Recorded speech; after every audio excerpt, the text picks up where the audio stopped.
En fait, le gouvernement, il a envoyé des ballons d'essai.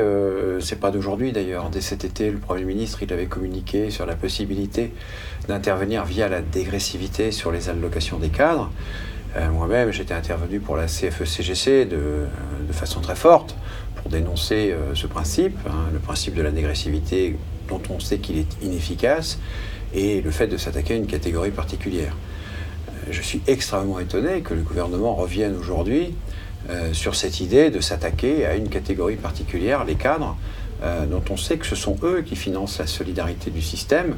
Moi, je donne un chiffre très simple sur le budget global de l'assurance chômage qui est de 35 milliards d'euros. C'est l'ensemble des ressources qui lui viennent par les cotisations.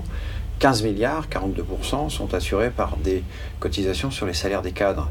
Et seulement 5 milliards des allocations vont au même public. Il y a donc 10 milliards d'euros qui sont cotisés par les cadres et qui vont à la solidarité, qui permettent de verser des allocations aux gens qui ne sont pas cadres et qui sont pour beaucoup très éloignés de l'emploi.